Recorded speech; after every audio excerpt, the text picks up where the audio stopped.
here to discuss all things NRL and anything sports related. Please give a warm Aussie g'day to the footy fanatic and America's own Corey Jackson in Outside the Sheds. Greetings, salutations, and welcome back to Outside the Sheds. Shedheads, I sit here in my bunker in the state that I live in, which none of you really know. It's kind of like Where is Waldo, except for the fact that you know somewhere the Shedadamus resides in America. Well, besides all that fun stuff, welcome to the show. I hope your week is going well. I hope you're energized and ready. That round 2 is a matter of hours away. We've got a big tussle at Suncorp that we're going to talk about a little bit in the near future. But it's an exciting time. I've got to tell you, I was so excited with the round 1 continuation that started this weekend.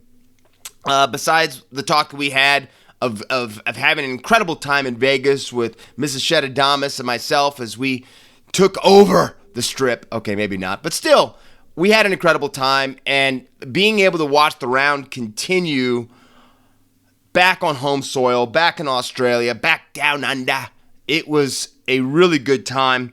So let's go into these scores for the remainder of round 1. And it started off with the Raiders and Knights in a rematch of the finals round, where the Knights came all the way back and broke Sticky's heart. But the Raiders 28, Knights 12. I've got to admit that this game surprised me a little bit because, you know, if we remember how the season ended last year, the Knights went on a 10-game heater, and they rode it into the finals. That heater allowed Kalimpong to win the Dally M. So I think a lot of people, including myself, thought that the Knights were going to come out running. The halves combinations were together. Everybody was pretty much healthy. I thought it was going to be good, besides Brayley being out again in the 9. But Sticky, the interview before the game got me nervous because Ricky doesn't like to talk a lot before the matches. He likes to get it done, maybe smack Michael Ennis on the cheek a little bit and call him an idiot or whatever back in the day, which was just pure television gold. But it was kind of fat. It just really caught me off guard how much he really wanted to talk and how much he talked up his team. Almost in the fact of trying to make them feel confident about what they were going to bring to the table. But it worked. I'm saying Canberra looked really good. And Jordan Rapinoe back at fullback, that guy, he has got, for the size that he is, and he's not a small man, but the heart and where he puts his body in that fullback position, it's fun to watch. And he's one of my most fun players to watch and analyze how he's going to play the game. And I really think the Raiders play better with him in the number 1. But they get that. We got to see the wonderkind, Ethan Strange, who did a great cutout pass at one stage in the match, got himself a try as well. So you have to feel good if you're the Canberra Raiders going up to the Hunter and getting that victory. And again, I think that was kind of the defining moment of the round, because after that, including your Shedadamus himself, the punters and the bettors got their rear ends handed to them because it was upset central this week in the NRL. Next, we went over to Auckland. We went over to watch the Warriors at Mount Smart. Sharks 16, Warriors 12. Another match I got wrong. And I got to admit, the game started out very well for the New Zealand Warriors. The Warriors looked really strong, and at one point you would think that they were going to win that game maybe 40-6. That's how strong they were. Sean Johnson had the ball on a string with his kicking game, but the NRL is really funny, and a lot like a lot of sports. If you don't put a team away when you have a chance and you let them hang around, it's usually going to come back and bite you in the keister. And that's what happened to the Warriors. They let the Sharks hang around, and after halftime, the Sharks came out a different club. They were on a mission. And Nico Hines put his body on the line with some incredible tackling. The goal line defense was good.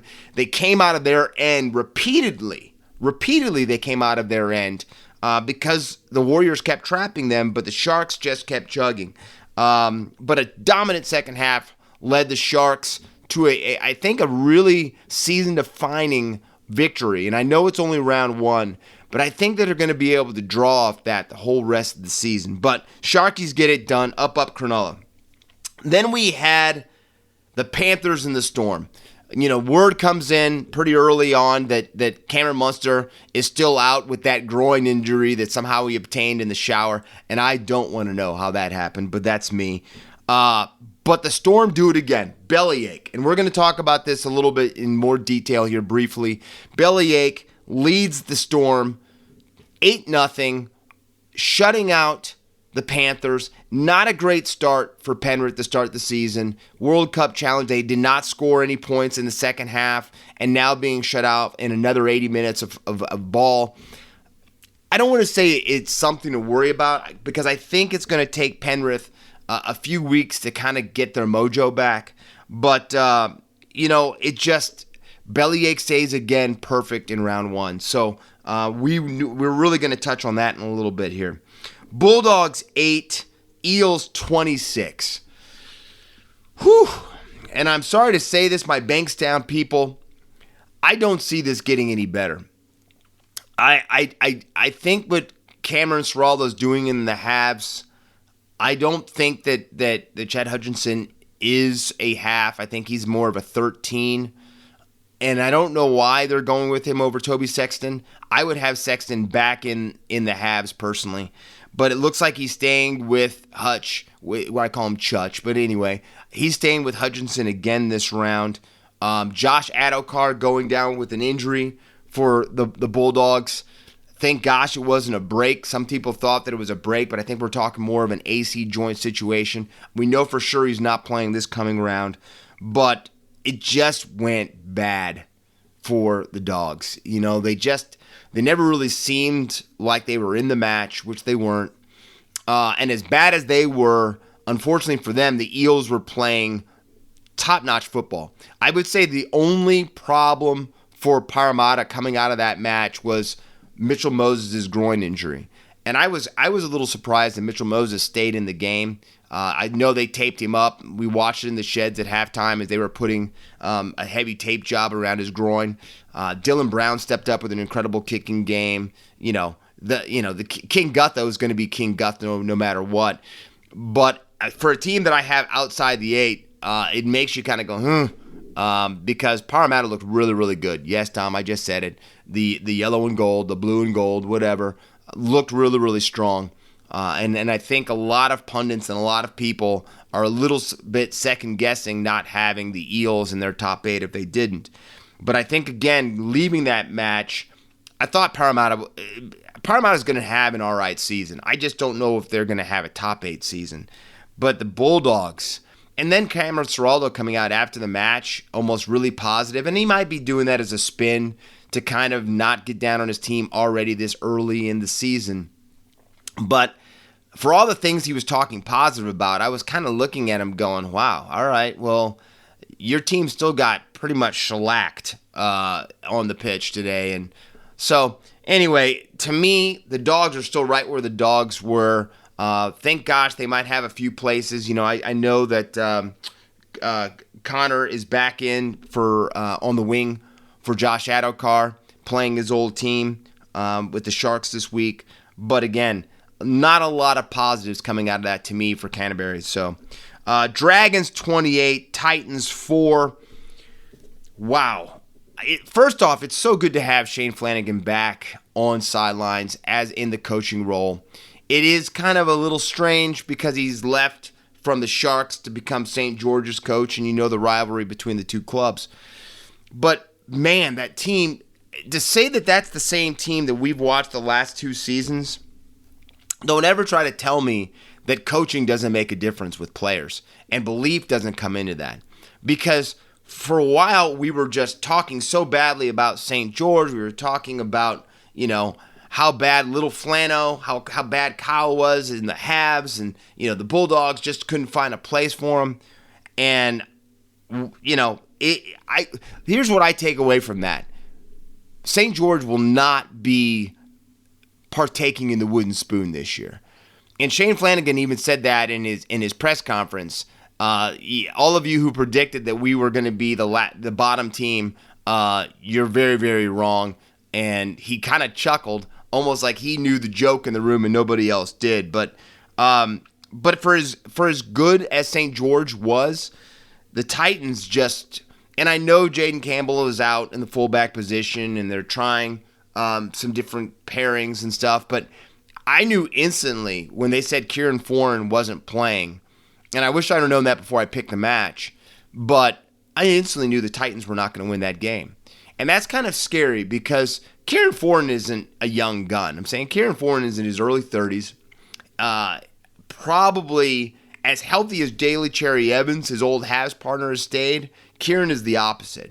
Kieran Foran is almost held together with electrical tape, but he gets back up and he just plays the game strong. And so when you hear already in round one that Kieran Foran is not starting, it really makes you wonder, and it really makes you concerned for the rest of the season how he's going to be. But again, for as exciting as the Dragons were, the Titans were a little disappointing. And in the final match of the round, Cowboys 43, Dolphins 18. The Cows' performance in this match, to me, they were the team of the round. They're one of the teams that I'm going to talk about here in a second in a little bit more detail from this round that was so impressive. Todd Payton, I don't know what he's been saying to them. I don't know what type of preseason they've had, but that team came out angry. And when I say angry, they weren't trying to get into fights or they weren't doing, high contacts or anything like that. They played angry, like they knew the skill level they had. They shouldn't have missed the finals last year. And even though they did that push late, that almost got them into it, I think that this is a team that has a grudge on its shoulder. I think this is a team that has a point to prove. And I think that they are going to be dangerous. And a lot of people didn't pick them. Your Shedadamus did to finish in the top 8. But they may finish even higher than what I had them. And I think I had them in 6th. So really, really impressive for the Cows. I'm really excited about that team because they were fun to watch. And then the Dolphins. I know that Wayne Bennett's trying to tinker and trying to get this club. They've got Herbie Farnsworth and they've got some new additions that I think are going to do well for them.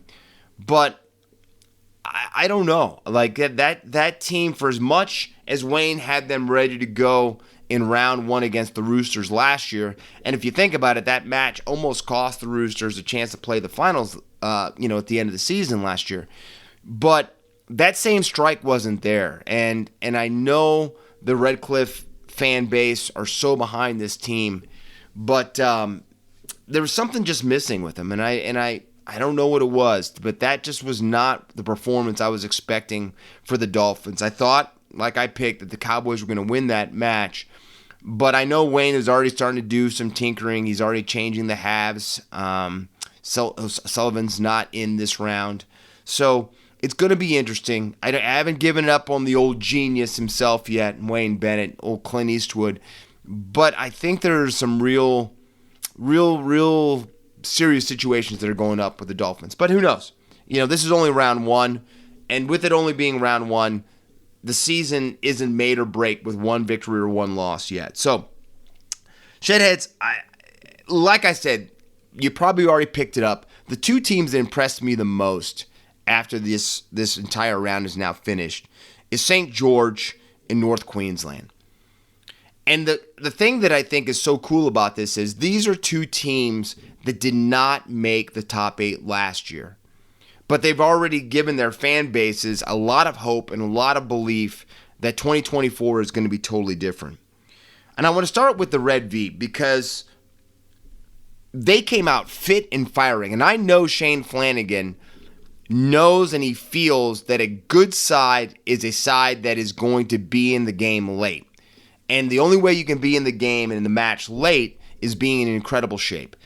And Flano has that team. And I always look at one player to know how he is and how the team is, and that is Jack Bird.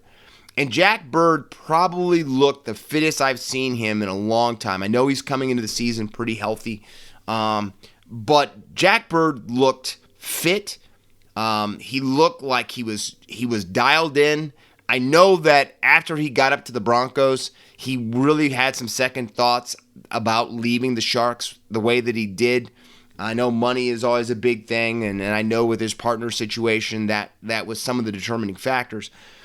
But Bird looks good. And as fit as he is, that told me a lot about how St. George was going and how Flanagan had them dialed in. And they looked fun. And it's been a long time since I've said a St. George club looked fun to watch.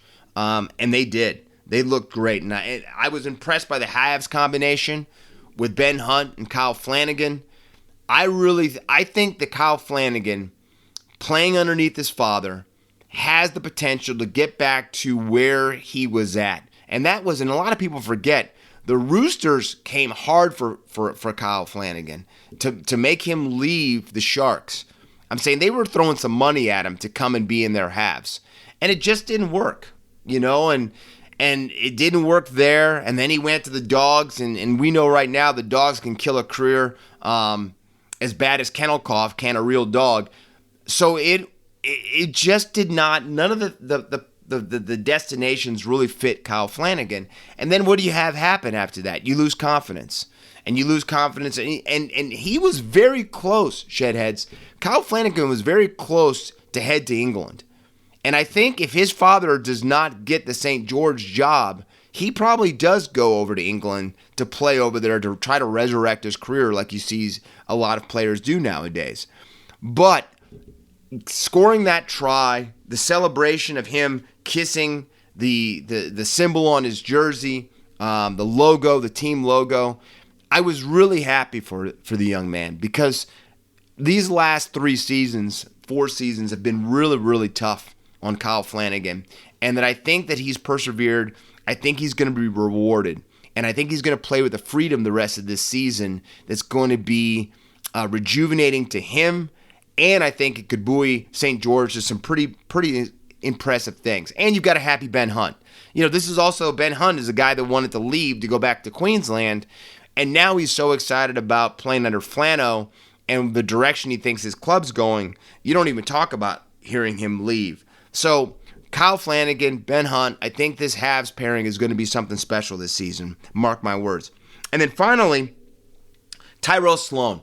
A guy who also is taking a little bit of hit back because he came in with a lot of smoke behind him, right? A lot of people thought this guy was straight fire, and the fire turned into just a little puff of smoke at times.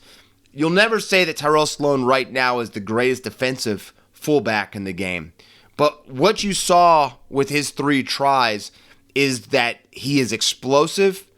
And if they can get this combination with the halves and him together, you've got a really dangerous spine. And I really think St. George is going to shock a lot of people. I'm not guaranteeing them a top 8 finish because I don't think any of us knew really how this was going to fit.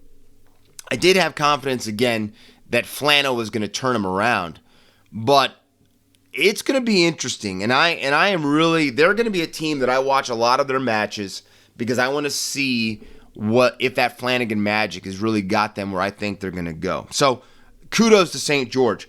My other team, North Queensland, wow. Now, don't forget, and I will stress this again, your Shedadamus did say that North Queensland was going to finish in the top 8, and they're going to. They're going to. But this team, to me, was the most dangerous side in round 1.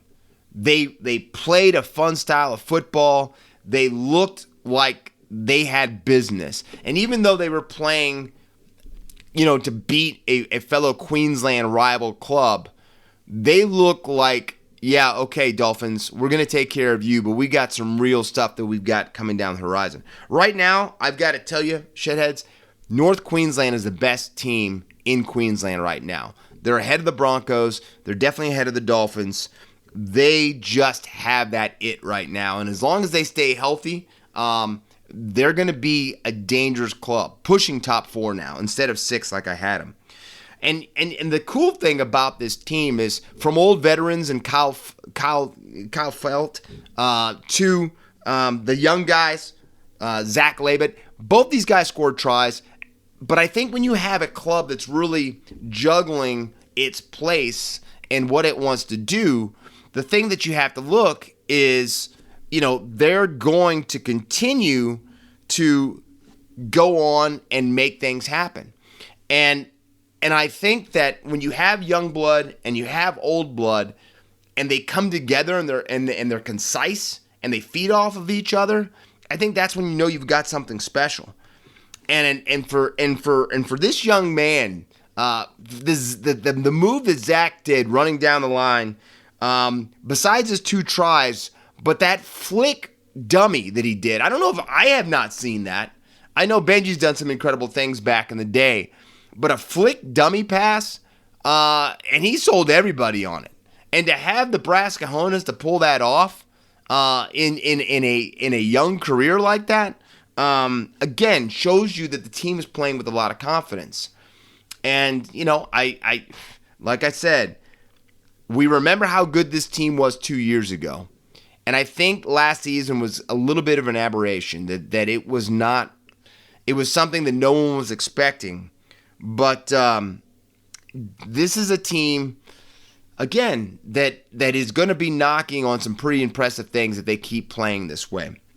And then again, the boot of Valentine Holmes was strike and right on. 7 for 7 for conversions. He's dialed in with his kicking game as well. North Queensland, to me, if you're buying stock, I'd buy a lot of them. I'd buy a lot. Now, going to the other impressive moment of the round, and that is Bellyache, Craig Bellamy. And a guy that's been around as long as Bellamy has, it's tough to continue to let your legacy continue to grow and to get stronger and to get better. But Craig Bellamy continues to lift the bar every year in some way. And he's done it again because the Storm, without Cameron Munster, played the defending premiers in Penrith, a team that was hungry, a team that, had the still bad taste in their mouth about the World Club Challenge and being robbed over in England. But to get your team up a little bit shorthanded and to win your 22nd consecutive round 1 victory, tell me that's got to be one of the most impressive records in all of the NRL right now. 22 years in a row winning round 1.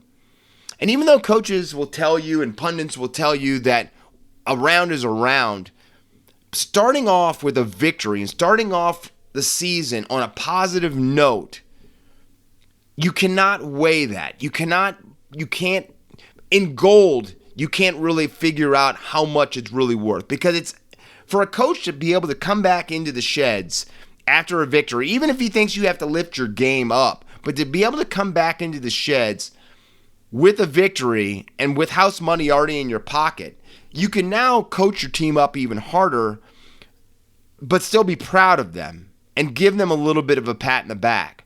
But then still be, because everything that you've done in the offseason got played out on the field.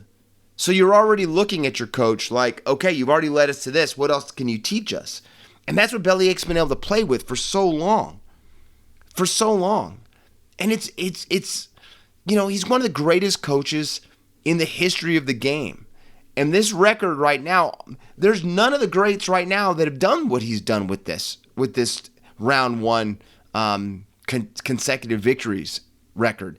It baffles me. It's almost making me tongue-tied right now just to think about it. Like, that's in all of sport. You tell me any team that's won 22 consecutive first round or first week games, and there's not many in any club, in any sport, teams that have done that. So kudos to Craig Bellamy. Bellyache, impressive, and then you got to show out because the AFL wasn't even in Melbourne, so the crowd was on fire too. It was just a performance for the ages again for the Melbourne Storm. Now, on the downside of this, that 8-0 shutout for the Panthers, this is only the third time in 10 years this has happened to Penrith. And the craziest thing about it is all three of them have been at the hands of the Melbourne Storm. And to think that a team has that type of hoodoo on you, that they can keep a firing club like Penrith scoreless 3 times in a 10-year period of time, shows you a lot about the layout of the clubs and how one team just almost knows how to play another team. And I'm not concerned yet for the Penrith Panthers because I think they've been there. Okay, when you're 3-time defending premiers, you're going to figure it out. You got probably the best half in the game in Nathan Cleary. Again, you're playing a little bit with house money, but how many times are you able to continue to lose top shelf players and then just kind of plug in replacements like that? And Penrith did something years ago where they said we're going to use our juniors and club system to continue to refeed our side. And I think that's come to show that that's probably the way that you should do it. Instead of going out and buying a bunch of hired guns, ask Manchester United how well that works. But going through your farm club system, going through the lower grades to continue to let those guys continue to play in a similar type of system and then bringing them up. So, the loss of Crichton's going to be huge. Luai is here one more year. But it's hard for me to fathom that the Penrith Panthers are not going to get back. Now, it may take, again, like I said, till round 3. They've got a big match coming up with the Battle of the West between a firing Paramedics side here this week. But again, I think Penrith is Penrith, and they'll get it together. They're going to use that moxie that they've picked up over the last few years, and they're going to come out of this with flying colors. I still have them as a top 4 club, but I think, again, they're going to have to learn of a different way to win again. Because right now, their offense is not, and it probably didn't help, again, they ran into an incredible defensive side like the Melbourne Storm. So, but back to Melbourne, is there any reason for any of us to think that Bellyache is not going to take, if this is his last season, that this season is not going to be a special season again for Melbourne, that they're not going to be in the fight late? I probably picked them a lot lower than they're probably even going to finish.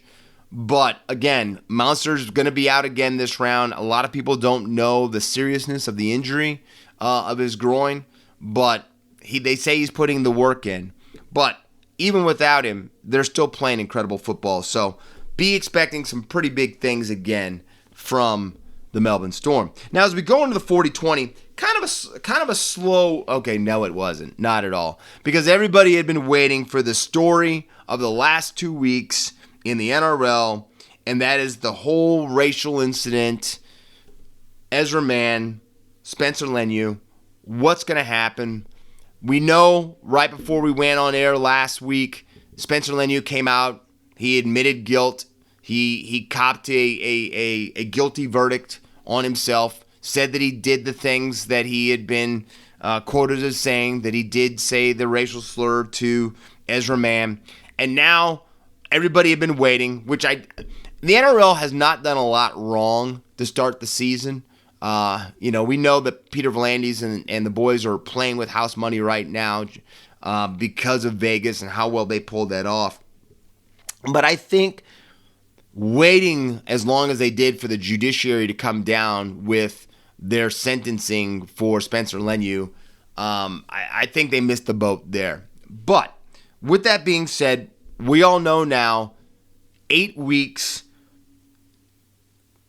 is what Spencer Leniu is going to be out. It's an 8-week ban. And this is a real polarizing topic right now in the NRL. I did get tired of listening to a bunch of, how should I say this, pigmentally challenged guys sitting around the table at Fox League talking how a player that does not look like them in pigment-wise is supposed to feel about being called a racial slur, and how they're downplaying it and saying, well, the only one who didn't was Buzz. Buzz was the only one who I think hit it right on with a big ban, a big fine, and making him go to learn indigenous culture, putting him in a course, a class.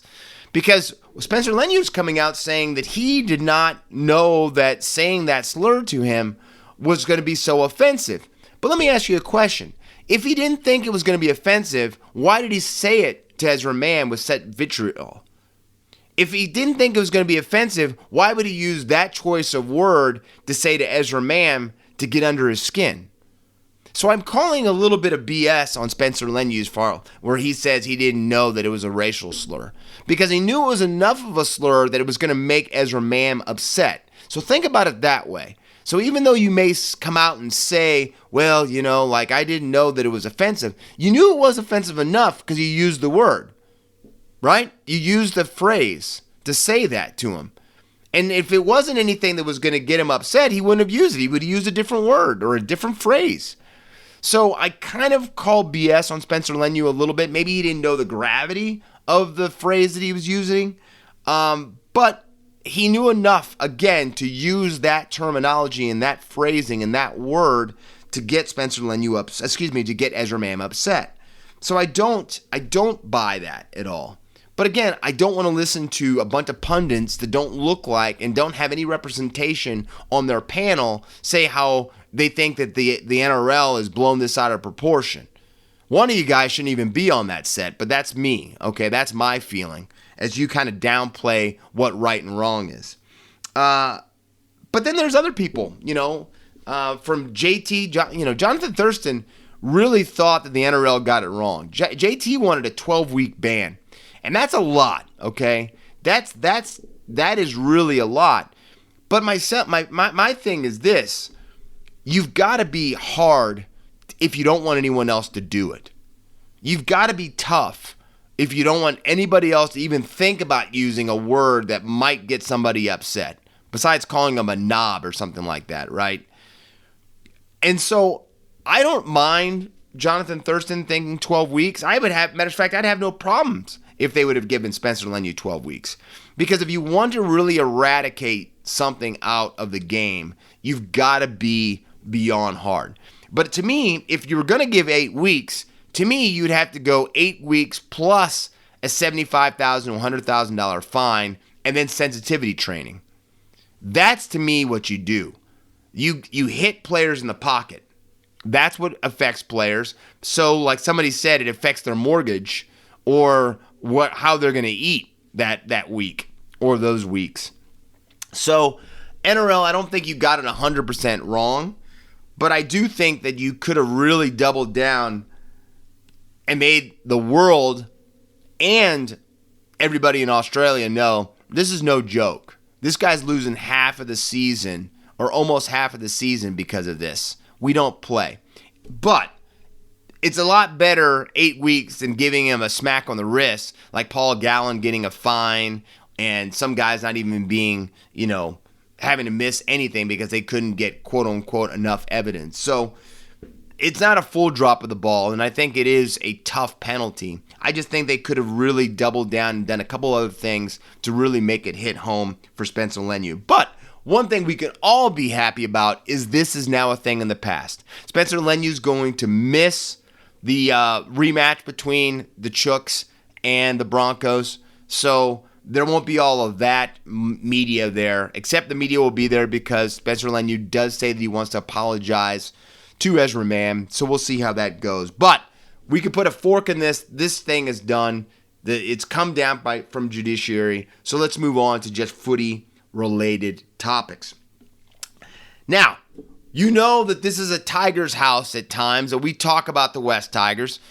You know that this is a Tiger's house and the fact that we're very happy the board has been moved on and that we think finally we can get the dust out and we can put a little oil on the Tin Man to get him some movement. But even without playing around, the spotlight is back on the West Tigers and on their head coach, Benji Marshall. And I think this is kind of crazy. Benji made a statement that he's not going to eat, breathe, and sleep NRL 24/7, and people are all up in arms.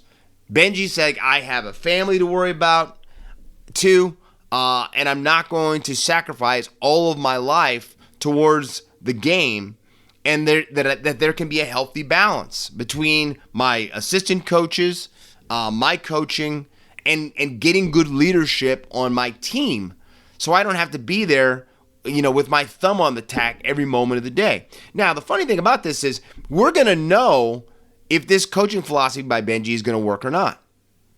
But we can't already start to criticize it when we haven't even seen how the Tigers are going to play round one. Everybody's going off of how bad the Tigers looked against St. George in the preseason match. But it's preseason. There's sometimes, over here in America, there's sometimes teams have not won games for years in any of their preseason matches in the NFL. To me, preseason is cool because you can see guys that you're probably not going to see much the rest of the season. But besides that, it doesn't mean anything to me. It's especially in the NRL where it's such a physical game. There's no pads, and you're already going to have guys picking up injuries after week one or after round one. So I don't really understand the harsh criticism before the guys even coached a match. But again, that is what Benji Marshall brings to the table. That's what the magnifying glass and what the West Tigers get for not making the finals since 2011 too. So Benji has no problem, quote unquote, being in the spotlight and for making tough calls and making calls that are kind of in your face. And he's already done it with the Tigers in his early coaching career because he is not going with Aiden Caesar in the halves. He's going with young gun Lachlan Galvin to partner in the halves with another young halfback. So what Benji is going to do now, and he has to remember his career. He was kind of 17, 18 when he come out of schoolboys and then ran on the scene with the Tigers back in the early 2000s, right? So he has no problem putting a young man in that type of situation because he's been there before. It's going to be interesting because I was really looking forward to seeing Aiden Caesar with Sullivan in the halves, but I also trust Benji Marshall that he sees something. Now, a lot of people aren't also talking that Aiden Caesar's got a little bit of a hamstring situation right now too, and that the Tigers are going to nurse that, and that's why he's going to start from the bench. I know Aiden Caesar wishes he was starting the match because he's playing his old club with the Raiders. But that being said, I think it's a brass move by Benji. But again, I think what's exciting about it is Benji being Benji and not being afraid to make the tough call and to make the call that he feels is right. So, Tigers, no matter if you're two-time wooden spooners or not, you're under the spotlight again, and we'll see if Benji Marshall's new guru coaching philosophy is the new way coaches do it. So, good luck to the Tigers this week. I'm really looking forward to seeing them take on the Raiders to see which one of the young gun halves come through. And finally, in 40-20, kicking off of round two, a match that I always get excited about, Rabbitohs, Broncos, a lot of history there between the two clubs, a lot of things from Wayne Bennett to Adam Reynolds. These teams are kind of intertwined over the last 5 to 7 seasons for a lot of different reasons. It is at Suncorp, and I think the other thing that makes this match intriguing is that the two clubs kind of underperformed in Vegas. And I think it's also cool that all 4 teams in Vegas are going to be playing each other in round 2 because the Roosters are playing Manly in their freaking tussle on Sunday. So, but this match is really interesting because one of these clubs is going to start the season 0-2. And we know how these fan bases are. And because the way these fan bases are, you want to know if there's going to be a sense of panic. And I don't think any of us really know. I know that Kevy's got a lot more house money than Cameron Ciraldo does. I apologize about that. Sorry, Cameron Ciraldo, because you don't have to be a part of this. But he's got a lot more house money than the coaching staff for the Rabbitohs. So let's not forget that because of him going to the grand final last year. But it is going to be very, very interesting to see how this clubs do. And then we go back to the Adam Reynolds factor. We know that there is still a huge part of the fan base for South Sydney that wish that Reno was still in the Rabbitohs jersey. So to me, this all adds up to an incredible way to kick off round 2. I'm excited about this match. I'm not excited this match starts at 4 a.m. my time, but I am excited that this is the match that's going to kick off round 2, and I think it's going to give us a lot of talking points for next week's episode of the show and for just the NRL community. So let's get it going. I'm excited. Now, as we go into round 2, we go into our picks. I know, Shedheads, I know the ball was dropped repeatedly. I did quite a few knock-ons for my picks last week, but I'm also happy that the Punters also failed on their side too, that it wasn't just me that did bad picks. But as we go into, like I said, the start of round 2 with tonight's match between the Rabbitohs and the Broncos, I just think there's too much strike. I think that Brisbane is going to be ready. I think that with the injuries to Jairo and some of the players still for South Sydney, that the Broncos are going to lift their game up, and I think that they're going to get the victory tonight against the Rabbitohs. Friday, we start off with the Bulldogs and the Sharks. I do not have any reason to think the Sharks have any type of strike that's going to worry, that the Bulldogs have any type of strike that are going to worry the Sharks. I'm taking the Sharks 100%. Eels versus Panthers. I think this could be possibly the match of the round. To me, it's between this and the Roosters and the Seagulls. But I am going to take the Penrith Panthers to bounce back and win the Battle of the West. I just think that they're too much of a team, the Panthers, to not score and for their offense not to really fire like it has for a game and a half now. So I'm taking the Panthers. And then finishing off Friday, we've got the Tigers versus the Raiders. This one really had me. I'm still kind of juggling this one because I think that Ricky's team, I think Canberra is going to be a lot better this season, not this week, compared to what a lot of people thought they were going to be. But I think that I've got a surprise pick. This is my surprise pick of the round. I'm taking the Tigers for an upset down in the nation's capital. I've got the West Tigers beating the Raiders. Saturday, Warriors versus the Storm. I always love it when these two teams play. It's always a very, very physical match. But I'm going to go with the Warriors winning in Melbourne over the Storm. I think that we're finally going to see that loss in the halves of Cameron Munster really come and affect Melbourne. And I think that Sean Johnson and Adam Fanua-Blake are going to come over the top and beat the Storm. And then finally on Saturday, Roosters and Sea Eagles. This match is going to be fun because these two teams are going to try to knock each other out. They're going to try to out-physical one another, and they're going to try to be the toughest kid on the block, right? And to me, when you have one side with Victor the Inflictor and a returning Jared Waerea-Hargreaves, there's no way I'm not picking the Chooks. I got the Chicks. Yes, I've got the Dixie Chicks over Manly. No, the Chooks, the Roosters, coming over the top of the Sea Eagles.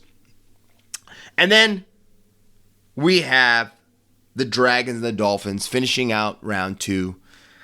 I know the Dolphins won a rebound match. I know they're back at Redcliffe for this match. But I'm going to go with the Dragons. For what I saw last week in round 1, I really think that St. George has something to prove. And I think they're going to be in this for the long haul. And I've got Flano's boys coming over the top and beating the Dolphins up at Redcliffe. And now we're back. I told you it was going to be premiered again this week. We're not doing 3. We're doing 1. My gun of the round goes to Tyrell Sloan. 3 tries, 104 running meters, 2 line breaks, 4 tackle breaks, and 11 tackles made. I really hope that Tyrell plays this way and with this type of fire and drive for the rest of the season, because if he does, that spine of St. George could make this club have a pretty incredible season, almost as incredible as their basketball club down there, who's 1 round away from making it to the grand final for that. But that's how we're finishing, Shedheads. I hope that your week has finished as strong. I hope you're ready for this weekend's NRL coverage. But until next week, stay dialed in, treat somebody well. This is Corey Jackson, Outside the Sheds. Until next week, see ya. And that was another fantastic episode of Outside the Sheds with Corey Jackson, talking all things NRL and all things sports. So please remember to smash the subscribe button and share this with your family and friends and show them what Australian sport is all about.